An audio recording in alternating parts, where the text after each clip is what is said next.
En este corto capítulo Dios instruye a Moisés para que haga la última visita a la corte del faraón. Pero antes se instruye al pueblo de Israel para que cada uno pida a su vecino y cada una pida a su vecina alhajas de plata y de oro, dice el versículo 2. Los israelitas habían sido esclavos por muchos años y merecían el salario de su trabajo. Merecían que se les compensara el sufrimiento que habían pasado como esclavos. Además había una ley para el esclavo en esa época que la encontramos en la Biblia también escrita, que cuando alguien dejaba libre a su esclavo no debía enviarlo con las manos vacías. Debería de abastecérsele liberalmente con ovejas, con cosas materiales, y así entonces Dios dice bendeciría a quien haría eso. Dios había anunciado que los israelitas despojarían a los egipcios y que no saldrían con las manos vacías en el capítulo 3 de este libro. Dios puso gracia en los israelitas ante los egipcios y dice el capítulo 12 que cuando ellos finalmente estaban saliendo de Egipto pidieron a los egipcios alhajas de plata y de oro y vestidos. Jehová hizo que el pueblo se ganara el favor de los egipcios y estos les dieron cuantas cosas los israelitas les pidieron. Así fue como despojaron a los egipcios y se fueron con muchas cosas que les serviría para el camino. De toda esta riqueza que ellos consiguieron en Egipto, más adelante, como bien notamos en el capítulo 35, Dios les pediría a ellos que participaran con lo que tenían en la construcción del santuario y no se negaron. Ellos fueron generosos y contribuyeron.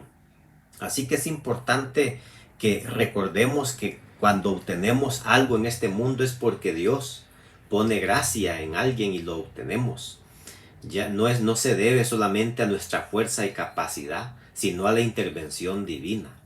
Entonces, lo que nosotros generamos de ingresos, hemos de compartirlo con el Señor también.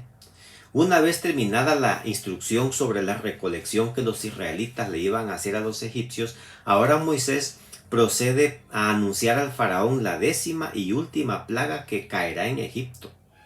Será la más terrible de las plagas.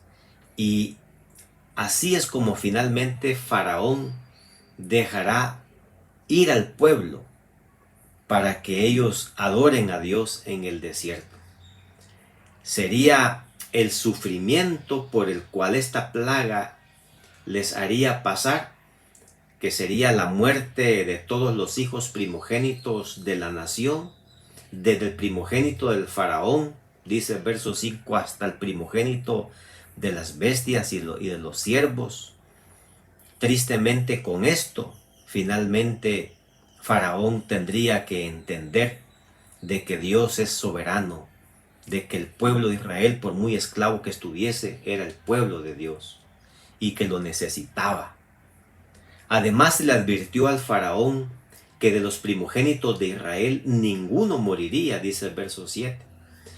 Pues eso haría una distinción entre el pueblo de Dios y el pueblo que no quiso ser de Dios. Aquellos que se rebelaron contra Dios. En la primera ocasión, cuando Moisés se presentó ante el faraón, ya le había advertido de que Jehová iba a matar a su hijo, su primogénito, si no dejaba ir a su pueblo Israel. Notemos aquí la gran paciencia y la gran misericordia de Dios al dejar este castigo, este ofrecimiento, este decreto en último lugar.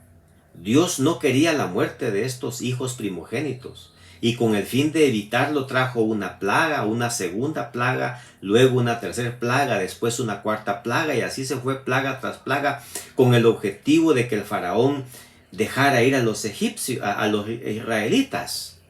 Pero el faraón se resistía conforme las plagas iban pasando y al endurecer su corazón, este hombre estaba sentenciando a muerte no solamente a su hijo primogénito, sino también a todos los primogénitos de su nación.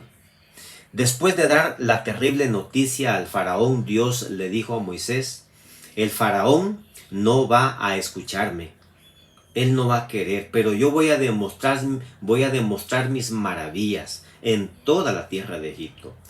Casi siempre sucede que hasta no ver y experimentar el mal y el dolor, somos duros, somos reacios al llamado de Dios.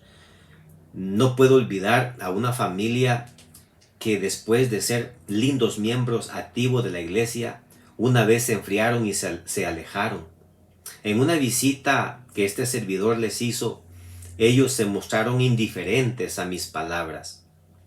Ellos ahora están de nuevo en la iglesia y hoy son miembros activos nuevamente y participan en todas las actividades de la misma. Pero ¿cómo fue que volvieron? ¿Cuáles fueron las situaciones por las que pasaron? Oh, qué triste.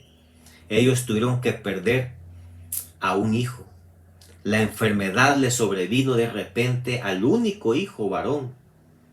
Tristemente este niño perdió la vida. Era un muchacho, un adolescente, unos 15 años.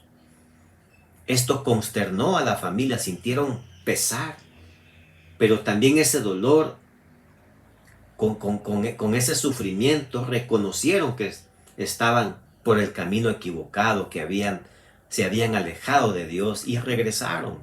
Volvieron a bautizarse y ahora son miembros de iglesia. No olvido las palabras del padre de familia cuando dijo: yo sé que la muerte de mi hijo, él lo testificó en la iglesia. Cuando él volvió y fue bautizado en la iglesia, él dijo más o menos estas palabras: yo sé que la muerte de mi hijo fue un llamado directo a nosotros, a poner nuestra vida en orden y de volver a la iglesia. Qué triste que esperamos hasta que nuestro hijo haya sido llamado al descanso para volver aquí. Queridos amigos, los llamados de Dios son suaves, pero a medida que el corazón se endurece, el dolor será la medicina para enternecer nuestro corazón duro.